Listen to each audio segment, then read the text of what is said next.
Signal is a podcast by the Bucks County Beacon. I'm your host and the Beacon's editor-in-chief, Cyril Nicolaico. Twice a month, we'll use this space to shine a light on the right-wing extremist currents streaming through Bucks County and beyond. We'll talk to guests who will help listeners navigate these perilous political waters by providing insight, analysis, and organizing solutions so that we can steer the community toward calmer, saner, progressive routes.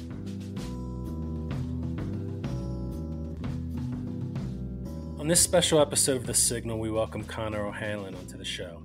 Connor is chair of the Democratic Party in Doylestown and has spent his young adulthood serving his community on multiple nonprofit and governmental boards.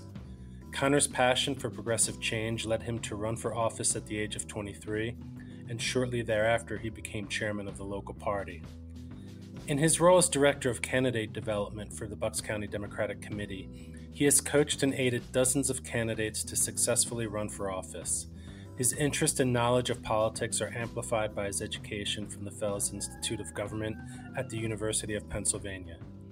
Today we talk about Connor's new book, Building a Greater Society, A Guide to Political Revolution for Millennials and Generation Z, which you can pre-order now.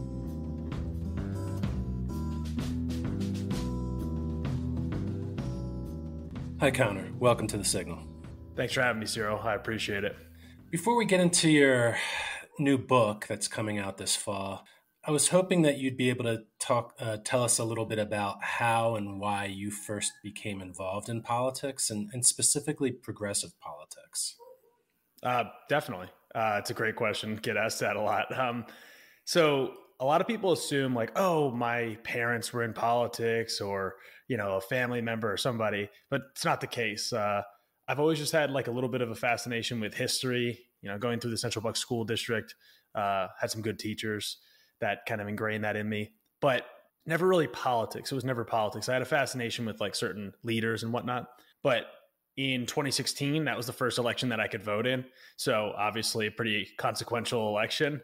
I started following all the primaries on both the Democratic and the Republican side. And I honestly didn't really know like which I identified with, back in 2015 as an 18-year-old, I was like, I could kind of see this and that. And, you didn't have like the world application yet, but the Bernie Sanders campaign really is what like caught my eye. Him speaking to issues of inequality, especially really brought that forward. And I know like Bernie gets like and this is already a tangent, but Bernie gets like a certain rap as to like who follows him.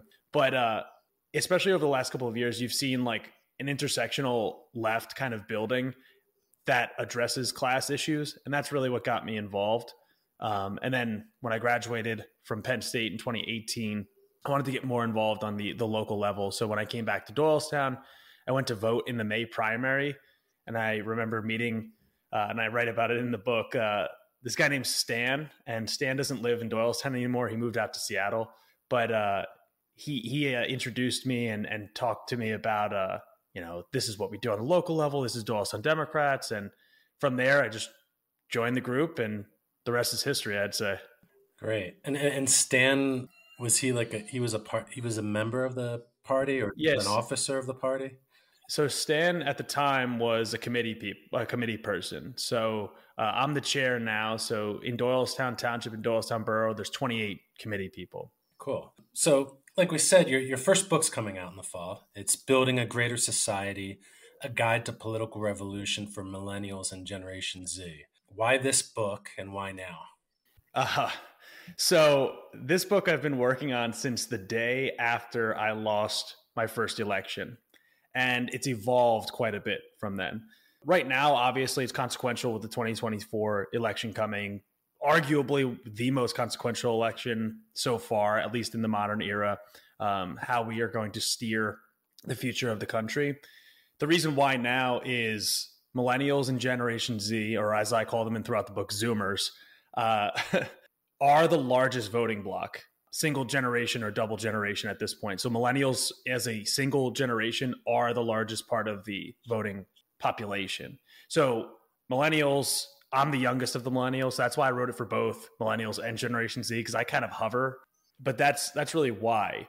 The book originally was kind of like a counterpoint to a lot of the perceptions of politics today from the older generation. So that's why I start off with a comparison of the generations and saying like our viewpoints, the stereotypes about us, especially millennials. Like millennials get labeled as all these different things. So millennials are, and Generation Z, I should say, but millennials specifically are hungry for like taking the reins of power, getting involved, and really leading our government into the future.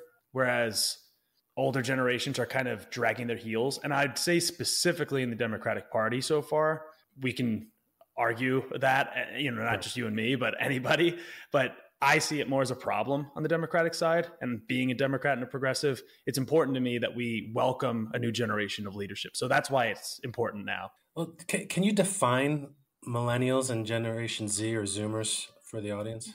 Yeah. So Generation Z starts in 1997 and I believe ends in 2005. And then it goes into Generation Alpha. I could be wrong on the end of Generation Z, but I am 1996, so I'm the youngest millennial. And I believe the earliest millennial is 1982. So that's your birth year. And then are there any kind of, common threads or traits in the politics that you've seen or identified in these two youthful generations? Yeah, I think they're different. And I think that they've begun to diverge. And again, because I walk the line of both of them, it's an interesting dynamic. But millennials have gone through multiple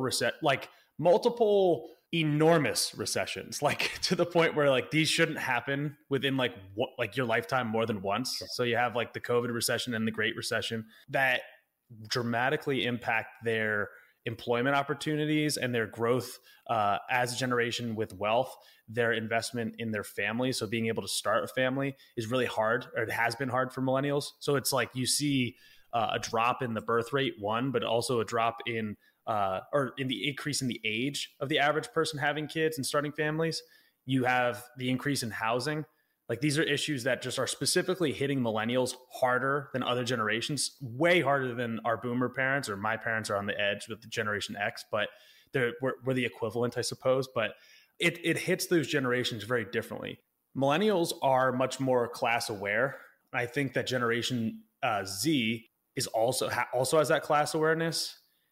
The difference has started to become, I've seen, is that where both are kind of feeling an intersectional growth, like we're all focusing on social justice.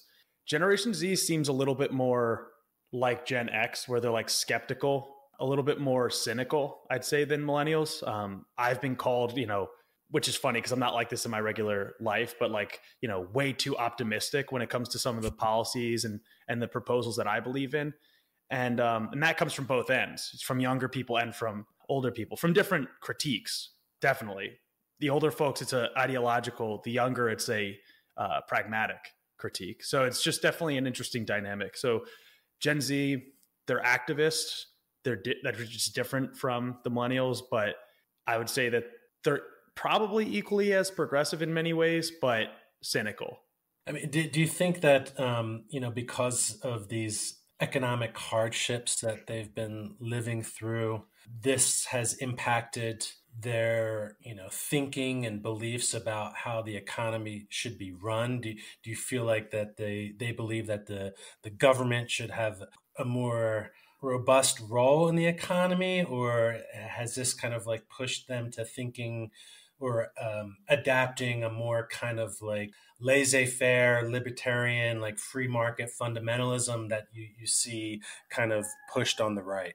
I think it depends. So I think like you've seen an extremism develop on the right. So there is like that extremism in the populist right. And there's some overlap with populism on the right and like progressivism on the left and just class awareness. I would definitely say that there's an overall change in perception of capitalism from millennials and Generation Z. So for me, I identify as a social democrat. I believe in a mixed economy. I think all of us actually believe in mixed economies, but when you talk about it, people want to argue about the minutia. We all draw a line somewhere as to like what our line is, what the tax rate we want is, or how much government influence we want. But I think, for an example, there's the 4-day work week thing that comes up, and Bernie put up a proposal officially this past couple of weeks, but it's been around for a little while. I read a book called Stolen Focus, and Johan Hari, I think, is the author. And it talks about like the impact and the increased productivity over the last like 50 years. And just to say, like, if we actually cut from a 40-hour work week to a 32-hour work week, there's no loss in efficiency. The productivity is high. The profitability of companies is high. So someone like me, a millennial, or even now Gen Z, we ask like, why is it 40 hours a week?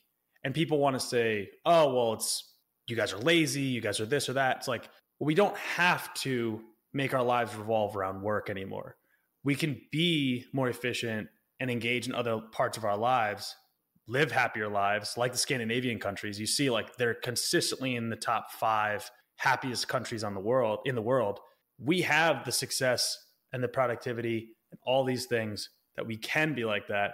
We just have to choose to. So it's like, it's all about perception, in my opinion. And we just, I believe we just actually fell out of the top 20 happiest countries just this year.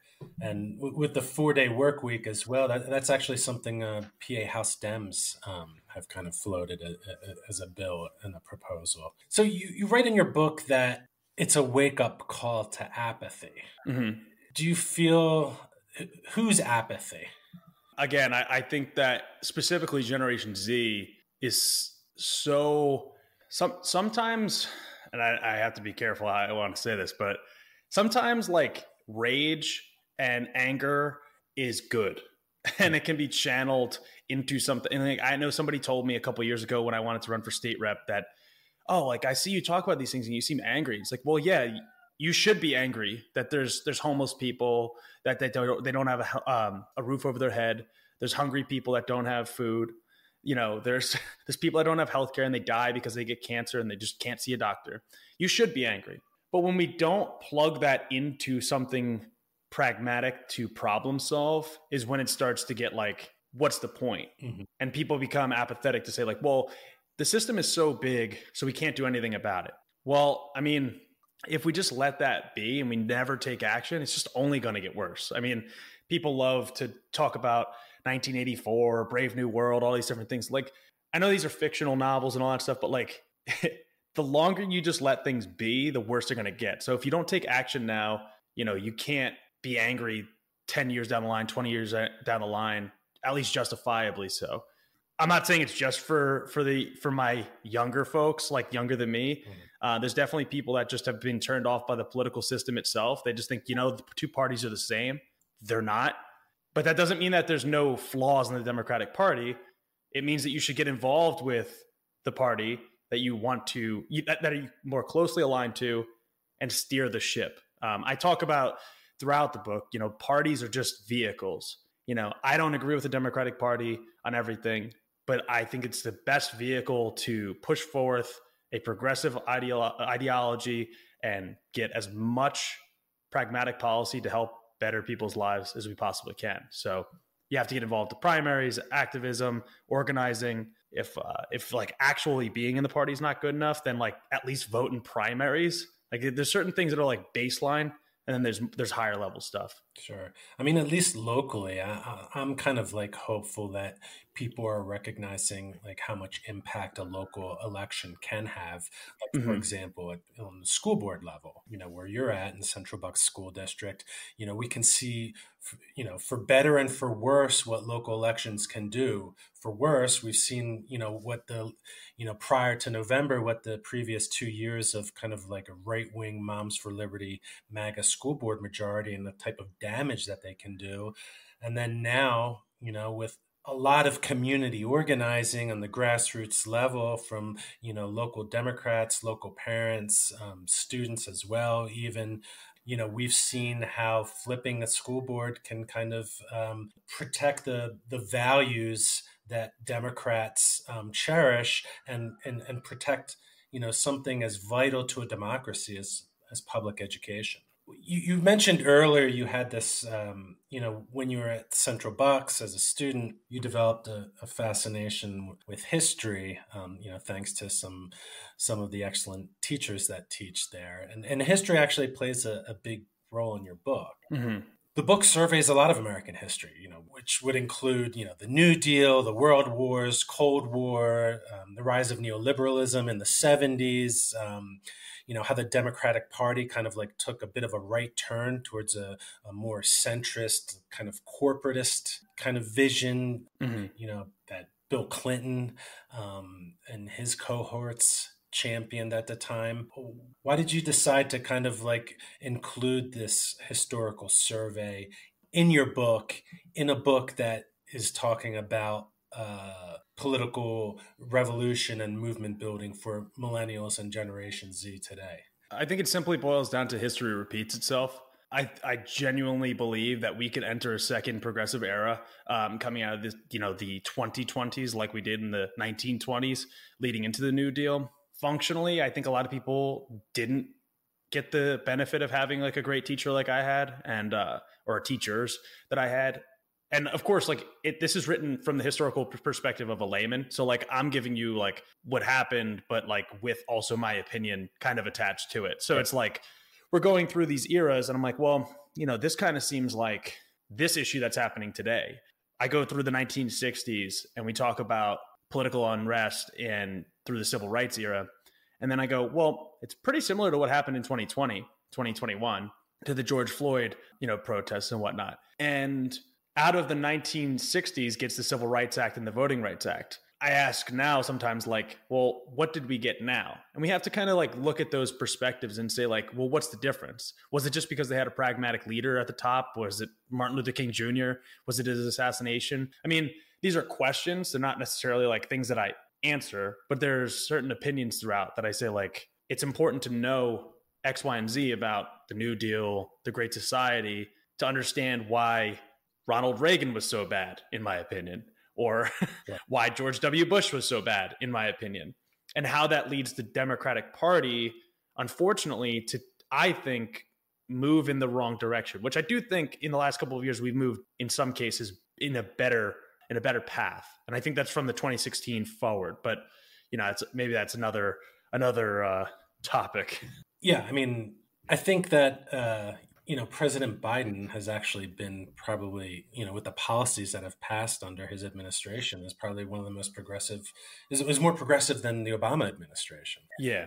Yeah, he's been the most progressive, arguably. And again, like there's an asterisk with this because there's issues of like, you can say like with Israel and Palestine, right? Like no matter what side you're on it, like there's people that have an issue with him on that. But like a lot of the policies have been the most progressive, at least since LBJ. Some people might argue since FDR. Yeah. And, with foreign policy, I mean, this is just an aside. I mean, I never really thought that much of a difference between how Democrats and Republicans, I think, exert their power on the world. I think Democrats just maybe put a bit of a more human face on it. But that could be a whole other episode talking about foreign policy.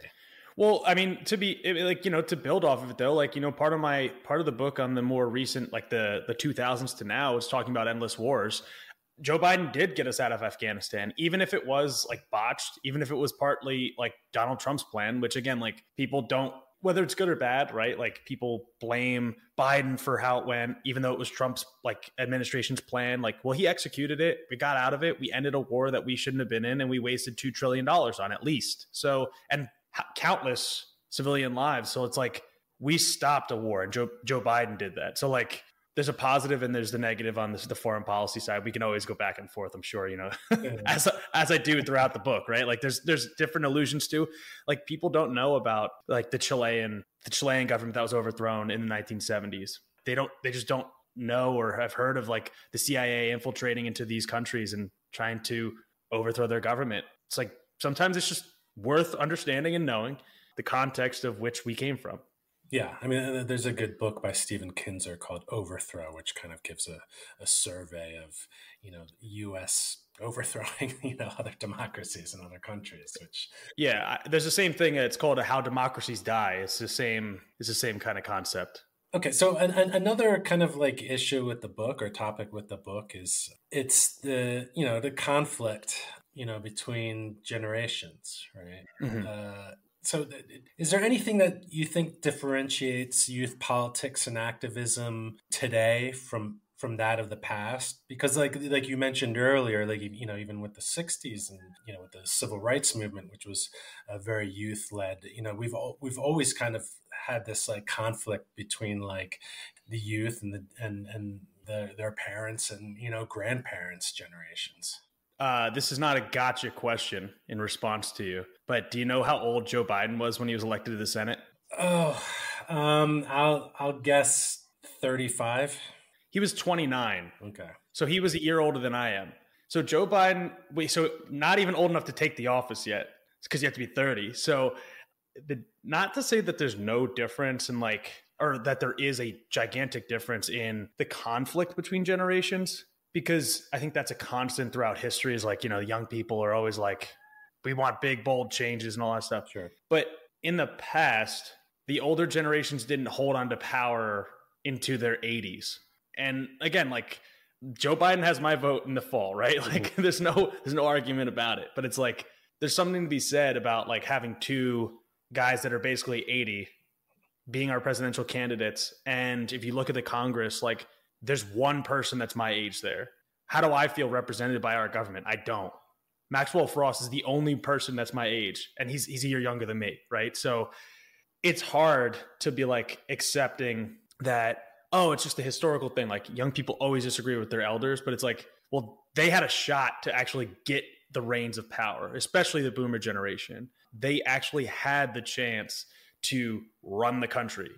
Millennials, people want to act like millennials are little babies still. I'm 28 and I'm the youngest millennial. So millennials are in their 40s. So it's we've never had a millennial president. We barely have any millennial senators, let alone Generation Z. That's a whole nother, they're not old enough yet, but that's a difference. And that's not to say Joe Biden's maybe the exception. He's not. He was the exception at that age, but in a historical parallel, the reins of power have not been passed on to the largest demographic of a voter block yet, the millennials. So if you just look at the Congress, and it's not to say old people can't do it. I just said how Bernie was my inspiration. It's just that we need a little bit more diversity in age, I think, or a lot more diversity in age in our representatives. And that happens on the state house as well. I mean, state house, state senate, local government, everybody wants oh, well, we can't have a young person running for local government because they X, Y, and Z. Or when I ran for office, people said well, you don't own a house. Well, how does that what is this, the Reconstruction era or the civil rights or the Civil War era? Because I don't own property that I can't be a state representative. So that's the type of thing that's it erodes and it creates the apathy, it creates the distrust towards the party. And that's where we fail. And people keep asking me, why can't we get young people to come out? Why can't we get them involved? You have to give them the chance to be leaders, to be engaged, and make them feel like they're actually doing something beneficial, not just for the party, but for themselves and their futures. We've been talking about the importance of getting youth in political office, but there's also a movement component to how history changes, right? Mm-hmm. And so if we look at the history that you've written about and that we've been talking about, if you see the Civil Rights Act or getting out of Vietnam or women's rights, this was social movement organizing, creating a lot of noise on the streets, right? Kind of forcing the politicians, those in political office, to do what's right. It's not because they were enlightened and then they said, oh, we're going to finally make these changes. It was no, people were holding their feet to the fire. And that's as a result of kind of grassroots movement organizing. So we've talked about getting involved in the local party, which I think is important, right? And going for political office. But how does this kind of movement organizing, grassroots organizing, what role does that have in your vision for, the what you call political revolution led by Gen Z and millennials? Great question. Yeah. So there's the inside and the outside game. So the inside game is what I play. The inside game is in the party. It's the organizing. It's the stuff I've already talked about. And it is getting people elected to office. The outside game is what you're alluding to, which is the social pressure, the movement based. And I think they go hand in hand. Of course, I think that there is just this there's a hyperfixation on performative action in today's society rather than let me just put it this way. The performative action is like, let me post myself on social media, like with a little sign. Great. That's awesome. But the civil rights era didn't change people's minds because they were just standing there with signs. Like they got arrested. They were doing sit-ins. They were breaking the law, like genuinely breaking law. Today, while there is some of that, like with certain like climate activists, with certain things with the current civil rights actions, and broad brushed with every other issue, there's good and there's bad organizing, I think. And I think people are influenced by the perception of feeling like they're doing something good. So I do think it takes leaders and it takes movements to be built. Let's just take like the gun control issue, like after Parkland. There's a significant amount of pressure after like the Parkland shooting, and people completely gloss over every shooting now. But like if you remember the Las Vegas shooting that happened right around the same time, like 600 people got shot. Like it's crazy. And the movement then was like, let's go. We got power. It's actually making influence. We have Democrats, Republicans, independents on board. And then like what happens is sometimes with movements is that the gas gets a little let off. It's like, well, we banned bump stocks. It's like, okay, that's what one guy used in one shooting. And I know like, it's not to say like, oh, the gun, like the activism on that side's not working. It is. It's just like broader policy solutions need to be in the mix. And I think that's why it's like all hands on deck. It's inside and outside. It cannot be one or the other. You individually can be one or the other. Like I said, like I'm on the inside, somebody else can be on the outside. It's just figuring out, and the line is hard to find. But like, are you changing people's minds by throwing a milkshake at the Mona Lisa? No. Are you changing people's minds by going outside the Capitol and protesting and doing all this stuff? Maybe. Like there's a line that happens where that works. And I personally don't know where like that movement gets to at some point and says like, okay, now we have it. Because again, like unfortunately, I think people hijack the movements, which is why institutional power is my focus. Sure. But they go hand in hand.